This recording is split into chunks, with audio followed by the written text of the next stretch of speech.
Qatar football দল মধ্যপ্রাচ্যের ফুটবলে এক দ্রুত উঠে আসা শক্তি। এই দলটি আল আন্নাবি নামে পরিচিত, যার অর্থ মেরুন বা গাঢ় লাল, যা তাদের জার্সির রঙের সঙ্গে সম্পর্কিত। কাতারের সবচেয়ে বড় সাফল্য আসে 2022 ফিফা বিশ্বকাপে। আয়োজক দেশ হিসেবে সরাসরি বিশ্বকাপে খেলার সুযোগ পায় তারা। এটাই ছিল তাদের প্রথম বিশ্বকাপ অংশগ্রহণ। যদিও গ্রুপ পর্বের বাধাই পেরোতে পারেনি, তবুও বিশ্ব মঞ্চে সফল আয়োজনের মাধ্যমে ইতিহাস তৈরি করে কাতার। দলের উল্লেখযোগ্য তারকাদের মধ্যে আছেন আকরাম আফিফ, আলময়েজ আলী এবং হাসান আল হায়দোস। বিশেষ করে আলময়েজ আলী 2019 এএফসি কাপে সর্বোচ্চ গোলদাতা হয়ে কাতারের শিরোপা জয়ে বড় ভূমিকা রাখেন। কাতারের প্রধান কোচ স্পেনের হয়ে বিশ্বকাপ খেলা সাবেক তারকা জুলেন লোপেতেগুই। খেলার অভিজ্ঞতা আছে বার্সেলোনা ও রিয়াল মাদ্রিদের হয়ে।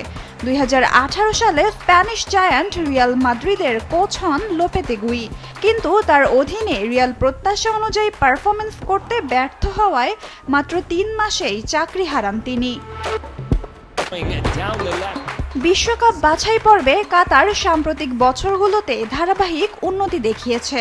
এশিয়ান অঞ্চলের কঠিন প্রতিযোগিতা পেরিয়ে তারা নিয়মিত বড় টুর্নামেন্টে জায়গা করে নিচ্ছে। এএফসি এশিয়ান কাপে 2019 সালে তারা প্রথমবারের মতো চ্যাম্পিয়ন হয়, যা দেশের ফুটবলে এক ঐতিহাসিক অর্জন। 2010 সালে 113 নম্বরে থাকা কাতার ফুটবলে অভাবনীয় উন্নতি করেছে। বর্তমানে ফিফার র্যাঙ্কিংয়ে কাতারের অবস্থান 55 নম্বরে। মজার বিষয় হলো, কাতার বিশ্বের সবচেয়ে ছোট দেশগুলোর একটি হলেও ফুটবলে তারা বিশাল বিনিয়োগ করেছে। আধুনিক স্টেডিয়াম, কৃত্রিম আবহাওয়া নিয়ন্ত্রণ ব্যবস্থা এবং বিশ্বমানের ট্রেনিং সুবিধা সব মিলিয়ে দেশটি ফুটবলকে জাতীয় পরিচয়ের অংশ বানিয়েছে। এবারের বিশ্বকাপে বি গ্রুপে খেলবে মধ্যপ্রাচ্যের দলটি।